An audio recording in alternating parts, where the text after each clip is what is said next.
My husband, aged 34, and I, a 26-year-old woman, first crossed paths while I was in the process of turning my life around.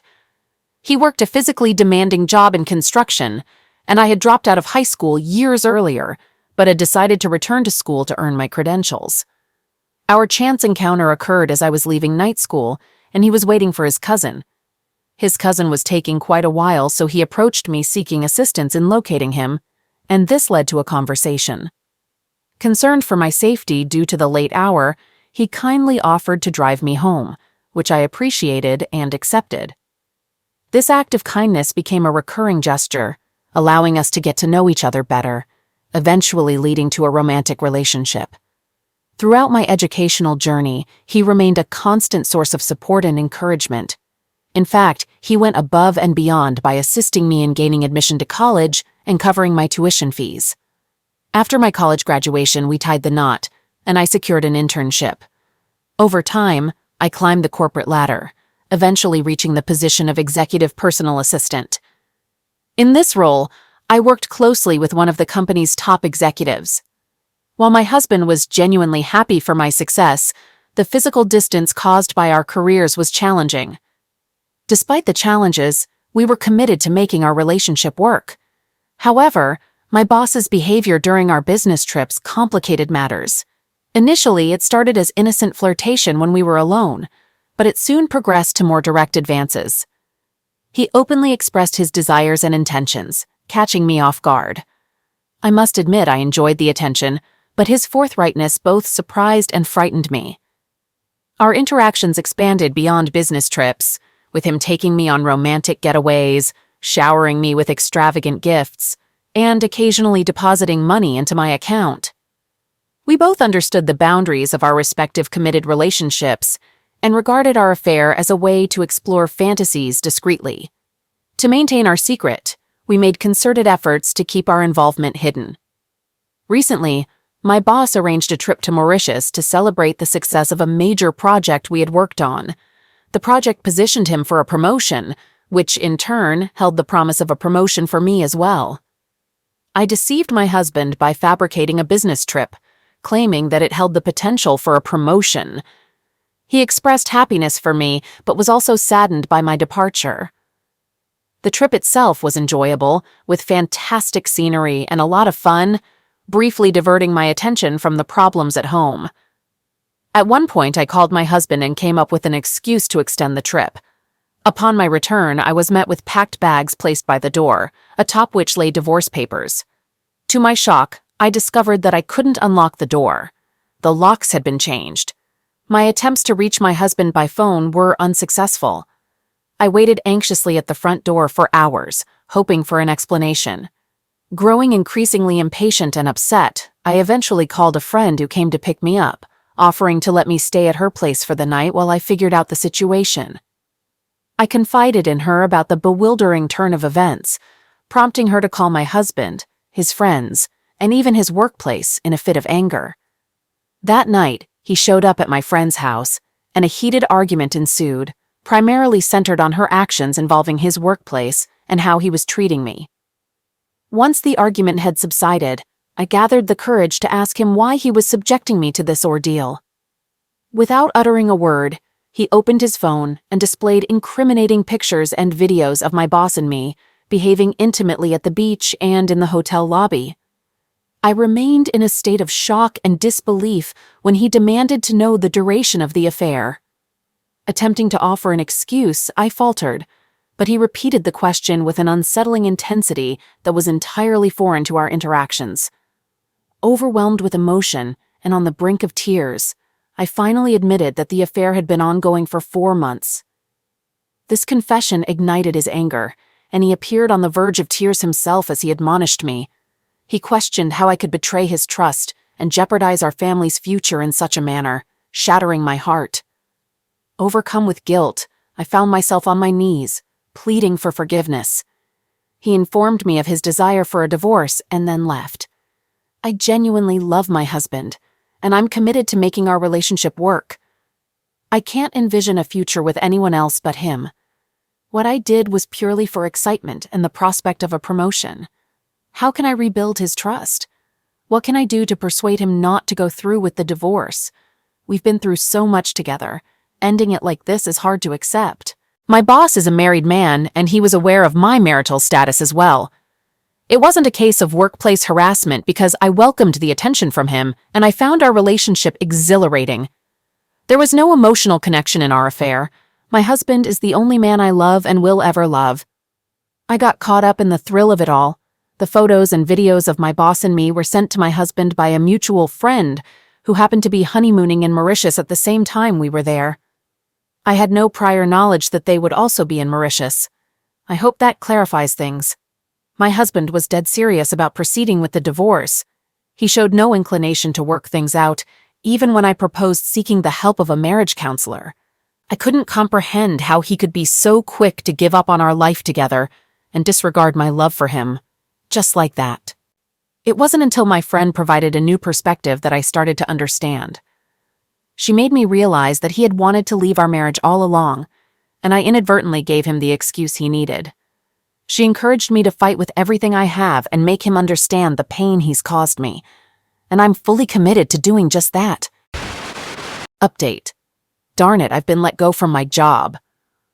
My boss explained that my messy divorce situation might implicate him, especially since he's in line for a promotion.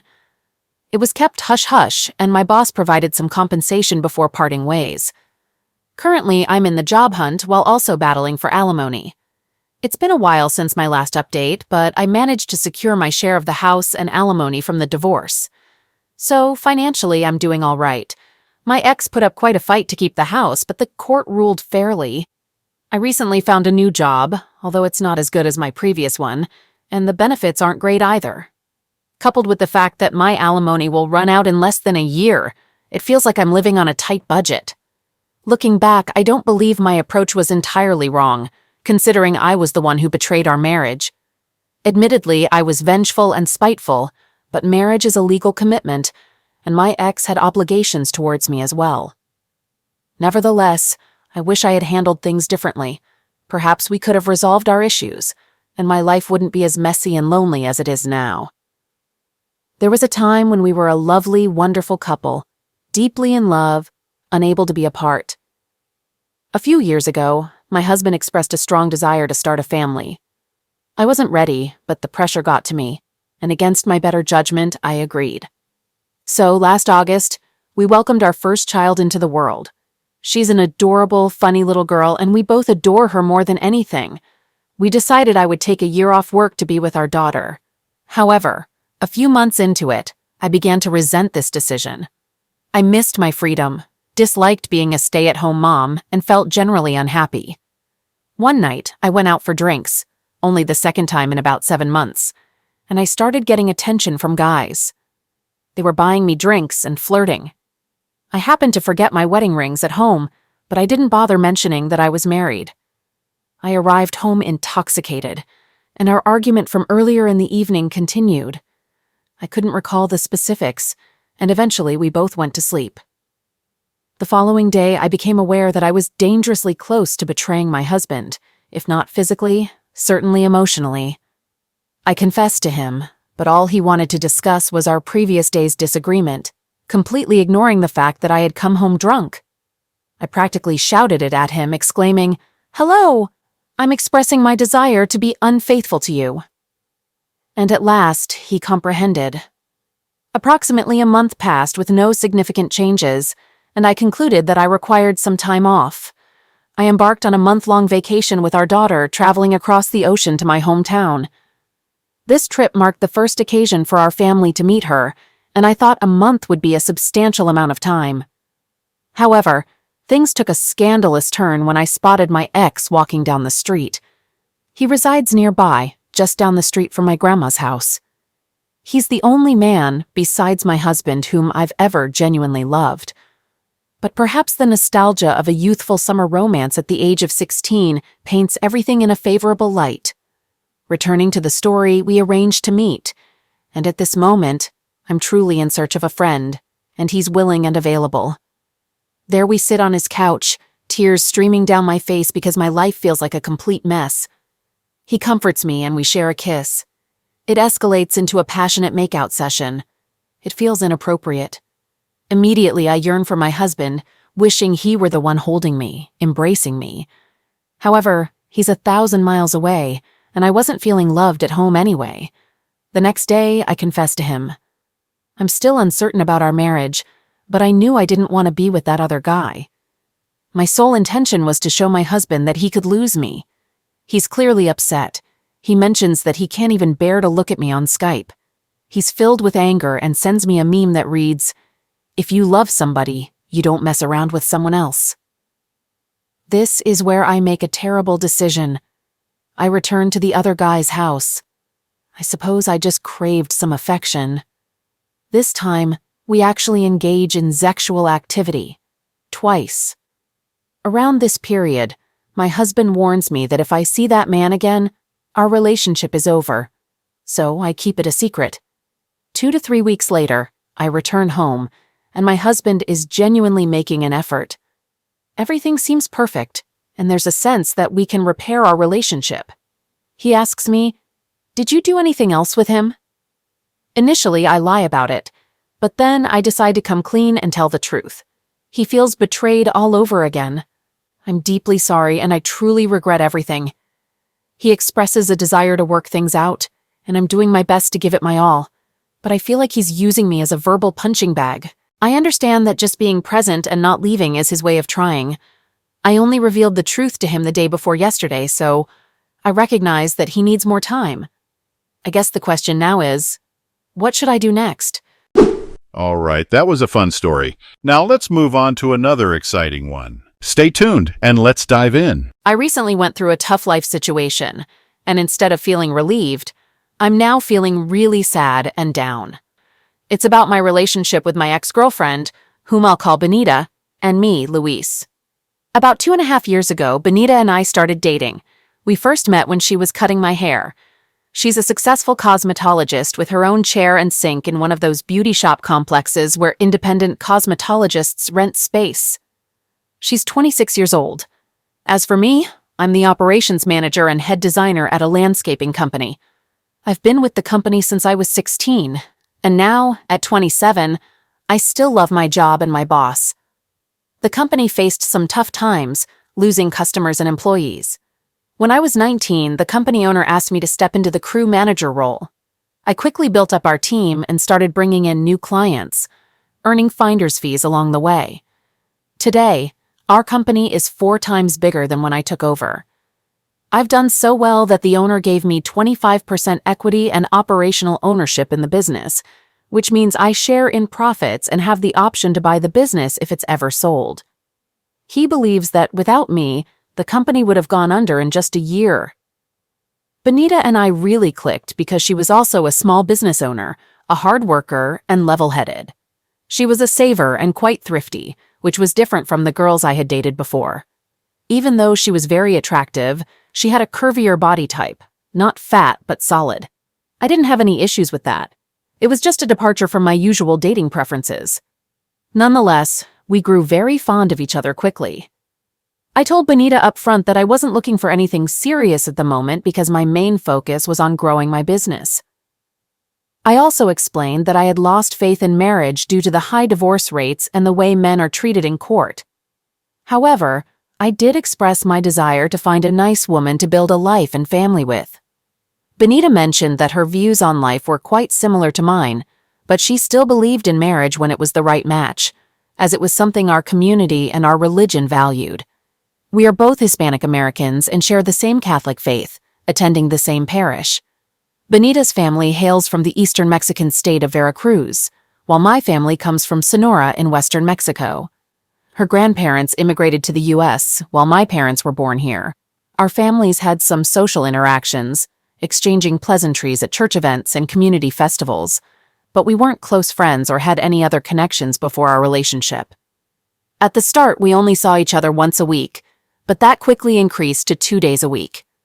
In the final 5 months of our relationship, we were spending 4-5 nights together each week before the incident that changed things. Both of us felt it was important to have some time apart to focus on our businesses, maintain our friendships, and sustain the spark between us. If I had to sum up our relationship in one word, it would be happy. We connected on a mental and physical level and had very similar personalities. We simply enjoyed each other's company. Benita shared a 2-bedroom apartment with Katrina, who also worked as a cosmetologist at the same salon. I had reservations about Benita living with Katrina because Katrina enjoyed partying and going to bars, nightclubs, and after-hours places. In contrast, Benita was either a social drinker or didn't drink at all and didn't frequent bars or clubs. Katrina had cut my hair once before I got to know Benita, and she had shown interest in me. However, she wasn't the type of woman I was interested in because I'm not into people who drink heavily or frequent clubs. I was concerned that her habits might influence Benita, but fortunately, they never did. Over time, their friendship began to deteriorate, and they no longer enjoyed living together.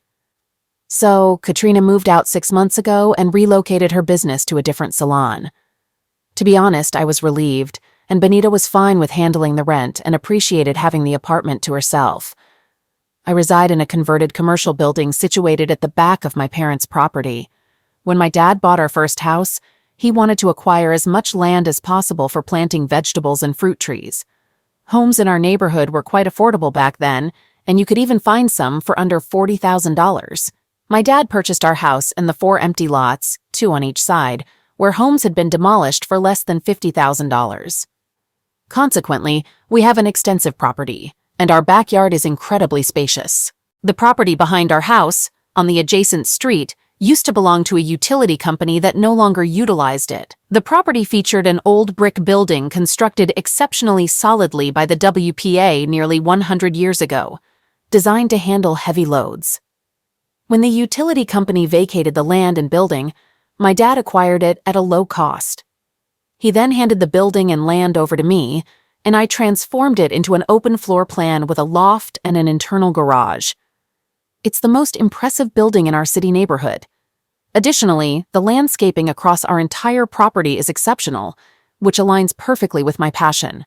Our neighborhood has undergone significant gentrification, and as a result, our homes are now worth many, many times what my dad initially paid for them. I apologize for the lengthy explanation, but I'm incredibly proud of my parents' achievements. In September of last year, my dad, brother, and one of my cousins traveled to the Hermosillo area to visit my grandparents, help with some house repairs, and spend time with our extended family on my dad's side, all of whom live there. We had been planning this trip for over a year, and each of us had arranged time off from work. While I was excited about the trip, I was worried about being away from Benita for such an extended period. So we decided to stay connected by talking, texting, and using FaceTime every day to alleviate our loneliness. The trip turned out to be fantastic, and time passed quickly. When I returned, Benita and I resumed our relationship from where we had left off. Our bond continued to grow, and our relationship became very strong, to the point where I started reconsidering my views on marriage. Several weeks after returning from the trip, I noticed that Benita appeared to have a fuller figure than usual, and her face had a flushed look. I didn't mind these changes. In fact, I found her even more attractive. However, when we were physically together, she would become unusually warm or even overheated, something she had never experienced before. She also became more proactive in seeking physical intimacy and spending time together. A couple of weeks later, Benita approached me and informed me that she had taken 2 tests that confirmed she was pregnant with my child. I was surprised because I had always used rubber and was very careful in their use and disposal, ensuring that we had no skin-to-skin contact unless I was wearing one. She carried a manila folder containing several printed articles, which presented studies indicating that protection were not entirely reliable, with failure rates ranging from 2% to as high as 7-8% in some of the articles. I believe she did this because she anticipated my skepticism. I felt joy about becoming a father and being Benita's life partner, but I wanted this to happen at the right time. This wasn't part of my initial plan, but sometimes life doesn't unfold as expected. We spent the remainder of the night discussing it, and the following day, I informed my parents. My mom was disappointed to learn that we had been using protection and engaging in premarital intimacy, but she was thrilled about becoming a grandmother. She suggested that I should consider marriage to make things right. My dad was understanding and asked if I was happy with the news, to which I replied yes, even though it wasn't planned. Afterward, I accompanied Benita to inform her parents, and their reactions mirrored those of my own parents. They too started questioning us about marriage. Benita then shared the news with her extensive network of 5,000 plus friends and followers on Facebook, receiving over 2,000 likes, loves, and supportive messages. She had connections with most of the people in our parish, our community, and individuals she had met at her beauty shop. Our relationship was thriving, and we grew even closer as we prepared for the arrival of our child. Although we continued to live separately, we were making plans to have Benita move into my home before the birth, and we intended to cover the remaining 3 months of her lease. Then, unexpectedly, Katrina showed up at my workplace and asked if she could talk to me because she had a message to deliver. She expressed her belief that Benita may have been unfaithful to me while I was in Hermosillo, and that her baby might not be mine. Given the strained relationship between Katrina and Benita, I initially didn't take her words too seriously. According to Katrina, 2 brothers, whom we'll call Chris and Nick, visited the salon late one afternoon for haircuts. They were from Greece and had been in the country for 3 weeks, helping their uncle and aunt with their recently opened Greek restaurant. It was a Friday, and they were scheduled to return to Greece on Monday, so they wanted to get haircuts before leaving. Katrina mentioned that, since it was getting late, the brothers kindly invited both Benita and me to dine at their uncle's restaurant for free. We accepted the offer, as it was dinner time, we hadn't had lunch, and we were famished. Katrina explained that they drove separately to the restaurant, and upon arrival, the entire family gave us a warm welcome, insisting that we order whatever we liked as their treat. She spoke highly of the family, praised the restaurant's appearance, and described the food as delicious. After the meal, we all gathered in a bar area where Chris and I began discussing the waterfront, something he wanted to see before leaving. I offered to take him there. I asked Benita and other family members if they wanted to join us, but the family mentioned they were occupied with restaurant duties, and Benita said she wanted to continue chatting with the family and then head home. According to Katrina, she and Chris were away for approximately an hour and 15 minutes. She dropped him off around 9 p.m. when the restaurant was closing. The parking lot was empty, and Benita's car was not there, so she didn't think much of it. The following morning, at the beauty shop, she and Benita briefly talked about how good the food was and how pleasant the family had been. This was unusual since they had become somewhat distant due to their strained relationship. A couple of weeks later, Katrina relocated her business to a different beauty shop.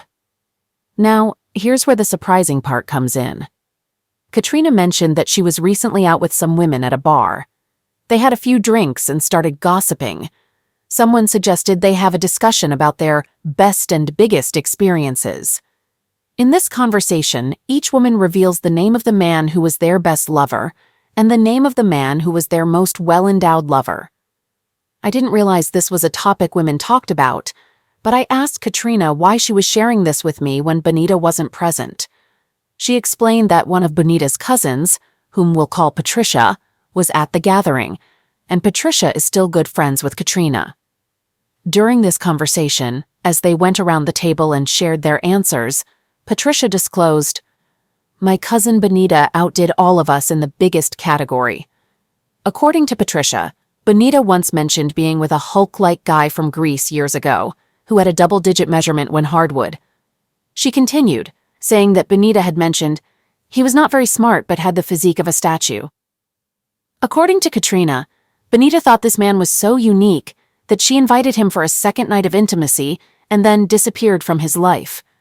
She explained that he was a financially struggling busboy from another country, so ditching him had been quite effortless. This revelation left me feeling hurt and concerned, but I still didn't understand why Katrina was sharing something that had happened years ago involving Benita. Katrina then pointed out, "Luis, don't you see? This didn't occur years ago. It happened while you were in Hermosillo, and that man was Nick." She described Nick as a tall and Herculean figure, but not particularly intellectual. Katrina also mentioned that the others in the group, including Patricia, were unaware of the dinner that she and Benita had with the brothers. So she pretended to laugh it off, but felt she had to inform me about this, believing that I should be aware. She went on to say that Patricia had told the group that Benita had once mentioned that no one could compare to me, Luis, and that I was her best lover and her eternal love. At this point, I had heard enough and thanked Katrina for sharing the information. However, in the back of my mind, I wondered if she might be lying out of jealousy, attempting to sabotage our relationship. That evening, when I went over to Benita's place, we spent a pleasant evening together as usual. I didn't bring up anything with Benita because I didn't want to create turmoil if Katrina's story turned out to be a fabrication. The next morning, my curiosity got the better of me, so I tried calling the phone number of the brother, but the call failed. It seemed that the number was either disconnected, or I had dialed it incorrectly, or there was some other issue. As the morning progressed, my mind was filled with the information I received last night. So, around 1:30, I decided to visit the Greek restaurant, thinking I might have a chance to speak with the uncle and clarify my situation. I went to the restaurant, enjoyed a delicious meal, and as I was finishing up, the uncle approached my table to express his gratitude for choosing their establishment. He then noticed my landscaping truck and asked if I was in the landscaping business. I confirmed that I was, and he expressed interest in getting an estimate for landscaping work on their building. After completing my meal, we conducted a walkthrough of the property. Once we finished, I told him I would return with a detailed estimate. Then, I asked if I could set aside my business inquiries for a moment and pose a personal question. He agreed, so I proceeded to ask if he was the uncle of Chris and Nick. He confirmed this and mentioned that they had returned to Greece. I inquired whether he had met them during their stay, and I explained that a friend of mine had, and I wanted to reach out to Nick to ask him something. He inquired about the nature of the question, as he could pass the message along to Nick. I explained that I wanted to inquire if Nick knew a woman named Benita. The uncle's face brightened, and he said, "Yes, he knows Benita, and he had a fondness for her. She dined here one evening with a friend, and Nick went on a couple of dates with her the weekend before he departed. Ouch." He mentioned that Nick believed they were in love, but Benita had been ignoring his calls and messages ever since he returned to Greece. Naturally, I felt quite sad upon hearing this news. The uncle then proposed that we call Nick, and he led me back to his office, dialing Nick's number on speakerphone before I could explain further. Nick answered promptly and exchanged some words in Greek with his uncle, engaging in a conversation that I couldn't comprehend. Afterward, the uncle turned to me and asked, "How do you know Benita, and could you convey a message to her for Nick?" I responded by expressing my reluctance to spring this information on them. I assured them that I wasn't angry, but rather saddened by the situation. I then disclosed that Benita is my girlfriend. The uncle appeared genuinely surprised, his face reflecting shock at this revelation. He proceeded to converse with Nick in Greek for several minutes before slowly ending the call. He conveyed his apologies and stated that Nick was also sorry for this situation. Nick had no knowledge of my existence, and he expressed regret over that fact. The uncle shared that Nick was upset that Benita hadn't disclosed her relationship with me. He mentioned that Nick was heartbroken because he had hoped to develop a romantic relationship with her. I inquired whether Nick had mentioned any intimate involvement between them, and the uncle hesitated briefly before saying, "I'd rather not say," and added, "I extend my heartfelt apologies to you on behalf of Nick, myself, and our entire family." That evening, I had a conversation with Benita. I asked her if she had been to the Greek restaurant, mentioning that I had been there myself. She seemed surprised and inquired if the food was good. I confirmed it was and proceeded to mention that I had run into Katrina, who mentioned that both Benita and she had dined there for a complimentary meal. Benita recalled the occasion, explaining that they had received the free meal as a gesture of appreciation for their excellent work in washing and cutting the hair of the owner's relatives. Perhaps I could have handled the situation with more tact, but I decided to be straightforward and asked her about her relationship with Nick. Benita seemed puzzled and responded with who? I clarified, saying, "Nick, you know who I mean. Did something happen between you two that weekend?" She appeared bewildered and agitated, responding with, "What are you talking about?" I pressed on, saying, "I spoke to Nick on the phone today, and he admitted to everything that happened that weekend. In response, Benita denied any wrongdoing, stating that they hadn't done anything beyond her giving him a ride around town after dinner, which raised my eyebrows. I questioned her about why she hadn't mentioned this earlier and expressed my doubts. I also mentioned the claim that she had referred to Nick as her most well-endowed lover and me as her best lover. She vehemently denied making such statements, accusing someone of spreading falsehoods out of jealousy to break us apart. I then broached the topic of a DNA test, to which Benita quickly agreed. I suggested making the appointment the following day, but she insisted on waiting until after the baby's birth. I agreed not to push the issue further, but I explained that our relationship would be strained until then, and we wouldn't be moving in together. This made her cry, and I assured her that I would support her throughout her pregnancy, regardless of the circumstances. She tearfully pleaded, "Why won't you believe me? I love you more than anything and would never do anything to hurt you, I swear." The following day, Benita made a Facebook post, claiming that troublemakers were attempting to sabotage our relationship, and that I had developed cold feet about becoming a father. She requested prayers and received over 1,700 likes and numerous prayer and hug emojis as responses. Upon discovering this post, I asked her to take it down, as it contained inaccurate information, and she promptly deleted it. Later that night, Katrina posted on Facebook, asserting that nobody was causing problems for Benita. Rather, Benita was concealing the truth about our relationship and the baby. This post garnered reactions such as shock and anger emojis from those who read it. Upon learning of this post, I requested Katrina to remove it, and she complied. However, by that time, word had already spread throughout the community, suggesting that Benita had been unfaithful, and there were doubts about whether the baby was mine. From that moment until the baby's birth, our relationship remained strained and distant. Nonetheless, I continued to provide support, and even purchased over $1,400 worth of baby items like bassinets, strollers, and tubs. When the baby was born, I was present at the hospital and had the opportunity to hold the beautiful child, which brought tears to my eyes. As I was passing by the hospital station on my way out, the head nurse informed me that she had the birth certificate ready for me to sign as the father. I discreetly informed her that I would sign it after we had completed the DNA testing. She expressed surprise and offered profuse apologies, explaining that Benita had instructed her to enter my name on the certificate above the father's signature. She assured me that she would promptly rectify the document. Benita declined to undergo DNA testing at the hospital and expressed, "Don't you love your baby? He's yours. You can see it in his facial features. He adores you, and I love you more than anything. Please don't make me go through with the test. It would break our trust and ruin our family." I explained to Benita that I needed certainty, but she remained steadfast in her refusal. That night, she posted a photo on Facebook featuring her and the baby, with the baby wearing a shirt that read, "Daddy's boy." The caption stated that Daddy loved the baby but had reservations about parenthood. She asked for prayers. The post quickly received over 500 responses before I noticed it, and I called her to request its removal, which she did. My boss recommended taking legal action to compel a paternity test, and he connected me with an attorney who initiated the process.